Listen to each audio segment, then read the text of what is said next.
माया नगरी Mumbai.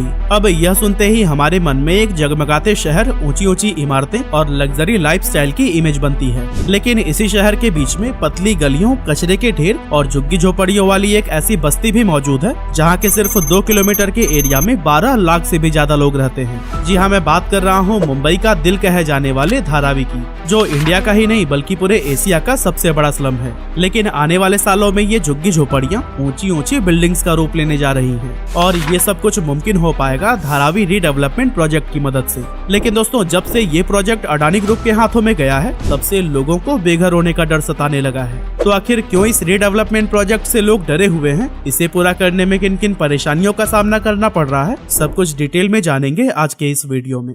Dharavi, Asia's largest slum cluster, is set for a facelift with the Adani Group emerging the highest bidder for the Dharavi redevelopment project. Dharavi redevelopment से जुड़ी हुई खबर, Dharavi redevelopment project की बोली को Adani group ने जीत लिया है। तो दोस्तों, मुंबई शहर के बीचों बीच मौजूद धारावी सिर्फ एशिया का सबसे बड़ा स्लम नहीं है, बल्कि भारत की सबसे ज्यादा लिटरेट झुग्गी बस्ती भी है, जहां का लिटरेसी रेट 69% से भी ज्यादा है। 1850 के दौरान बॉम्बे में ब्रिटिशर्स ने कई बड़ी इंडस्ट्रीज की शुरुआत की, जिसके बाद देश भर से लोग रोजी रोटी की तलाश में बॉम्बे का रुख करने लगे। और दोस्तों, इन गरीब लोगों का सबसे सस्ता ठिकाना था धारावी। ऐसे में देखते ही देखते यहाँ की पॉपुलेशन बढ़ने लगी और धारावी एशिया का मोस्ट पॉपुलेटेड स्लम बन गया। अब दोस्तों, धारावी का रीडेवलपमेंट प्रोजेक्ट क्या है और यहाँ के लोगों के लिए ये सही है या फिर गलत, इसे जानने से पहले हमें यह जान लेना चाहिए कि आखिर यह स्लम हमारे देश की इकोनॉमी में कैसे मेजर रोल प्ले करता है।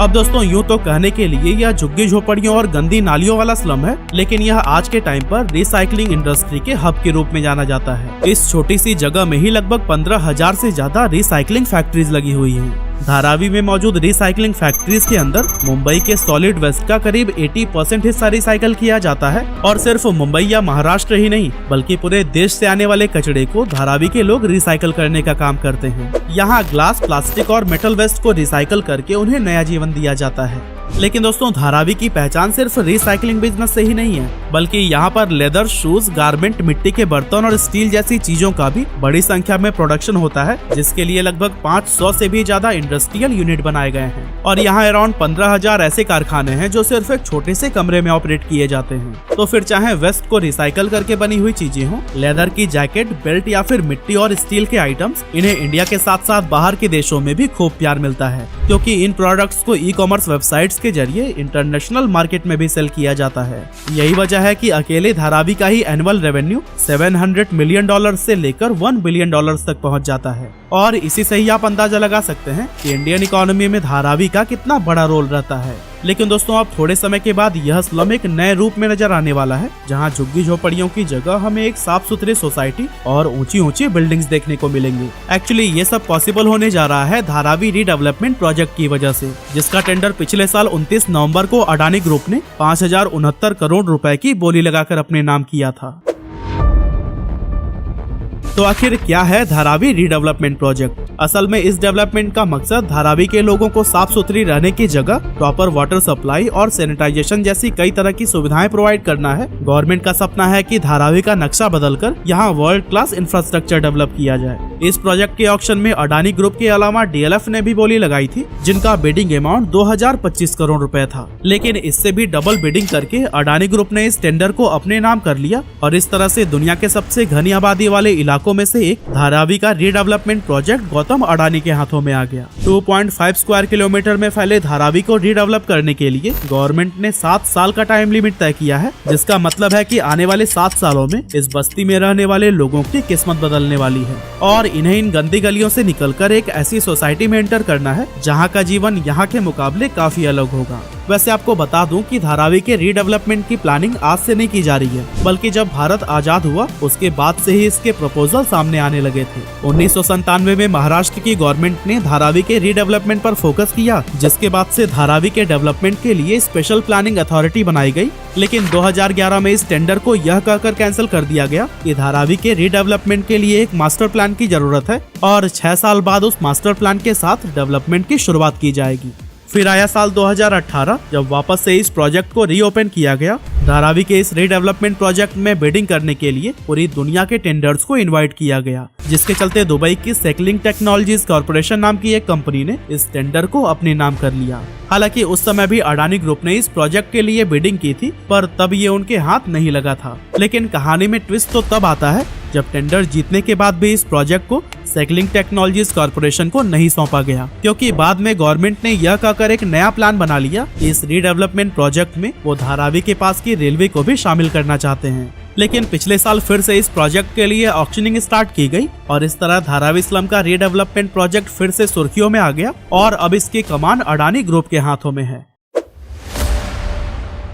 लेकिन दोस्तों, धारावी को रीडेवलपमेंट करने का काम इतना आसान नहीं होने वाला है जितना कि यह पेपर पर लगता है। इतनी घनी आबादी वाली ओवर क्राउडेड स्लम को निर्धारित समय के अंदर रीडेवलप करने में कई तरह के चैलेंजेस का सामना करना पड़ सकता है, क्योंकि जनरली जो स्लम रीडेवलपमेंट प्रोजेक्ट होते हैं उनमें 5 से 10 हजार लोगों को ही बसाने का काम होता है। लेकिन धारावी में ये नंबर 12 लाख से भी ज्यादा है, जहाँ करीब 60,000 परिवार रहते हैं। इस घनी आबादी वाले स्लम को रीडेवलप करने में बहुत पैसे भी लगने वाले हैं। अब इसके लिए अडानी ने भले ही 5,000 करोड़ रुपए की बोली लगाई हो, पर एक्चुअल कॉस्ट की अगर बात करें तो वो 20,000 करोड़ रुपए माना जा रहा है, जो कि हो सकता है कि फ्यूचर में और भी बढ़ जाए। अब अगर हम धारावी के आसपास के एरियाज पर नजर डालें तो ये बांद्रा कुर्ला कॉम्प्लेक्स, माहिम और सायन जैसे डेवलप्ड एरिया से घिरा हुआ है। ऐसे में हो सकता है कि अडानी ग्रुप धारावी के अराउंड एक कॉमर्शियल एरिया डेवलप करे और वहाँ के लोगों के लिए किसी एक जोन में घर बनाए। इसके अलावा एयरपोर्ट रेगुलेशंस की वजह से बिल्डिंग्स की हाइट को लेकर भी पाबंदियां लगाए गए हैं, जिस वजह से धारावी में बनाए जाने वाले बिल्डिंग्स की हाइट उतनी ही होगी जितनी अथॉरिटीज तय करेगी।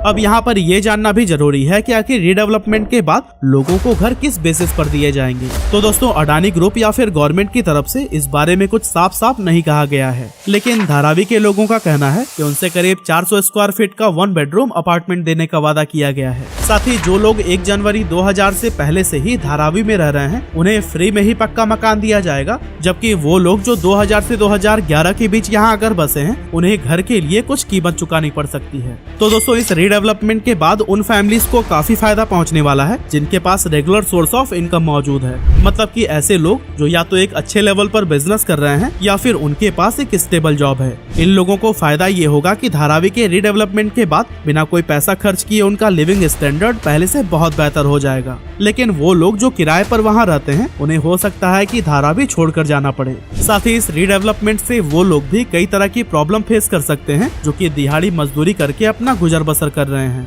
क्योंकि इनमें से बहुत सारे लोग ऐसे हैं जो कि धारावी के अंदर ही लेबर का काम करते हैं और इनकी कमाई सिर्फ इतनी ही होती है जितने में 1 या मुश्किल से 2 दिन का गुजारा हो सके। लेकिन जब रीडेवलपमेंट का काम शुरू हो जाएगा तो फिर इनसे रोजी रोटी भी छिन जाएगी और यहाँ तब तक दोबारा काम पाने की उम्मीद नहीं की जा सकती जब तक सोसाइटी पूरी तरह से डेवलप न हो जाए और फिर से बिजनेसेस रन न होने लगे। अब क्योंकि इस प्रोजेक्ट को कंप्लीट होने में कई सालों का समय लगने वाला है, ऐसे में इन दिहाड़ी मजदूरों का यहाँ सरवाइव करना बहुत ज्यादा मुश्किल हो जाएगा। अब दोस्तों, यहाँ के लोगों के साथ एक मेजर प्रॉब्लम यह भी है कि लगभग 40% रेजिडेंट्स के पास कोई भी ऐसा डॉक्यूमेंट मौजूद नहीं है जिससे कि यह साबित किया जा सके कि वो कितने लंबे समय से धारावी में रह रहे हैं। ज्यादातर स्लम रीडेवलपमेंट प्रोजेक्ट में यही देखने को मिलता है कि डॉक्यूमेंट न होने की वजह से वहाँ की आधी आबादी बेघर हो जाती है और उन्हें कई बार इलाका ही नहीं बल्कि शहर छोड़कर भी जाना पड़ जाता है। अब दोस्तों, धारावी के लोगों की शिकायत है कि ना ही डेवलपर्स ने प्रोजेक्ट से रिलेटेड उनसे कोई बात की है और ना ही किसी तरह की राय ली गई है। साथ ही उनके बीच एक और नाराजगी भी देखने को मिल रही है कि पहले रीडेवलपमेंट के बाद वहां के लोगों से 400 स्क्वायर फीट से भी ज्यादा जगह देने की बात कही गई थी, जो कि अब सुनने में आ रहा है कि सिर्फ 300 स्क्वायर फीट ही होगी। इसके अलावा अडानी ग्रुप पर हिंडनबर्ग रिपोर्ट पब्लिश होने के बाद से लोगों की चिंताएं और भी ज्यादा बढ़ गई हैं और लोग कश्मकश में पड़े हुए हैं कि क्या अडानी ग्रुप इस प्रोजेक्ट के लिए सही साबित होगा।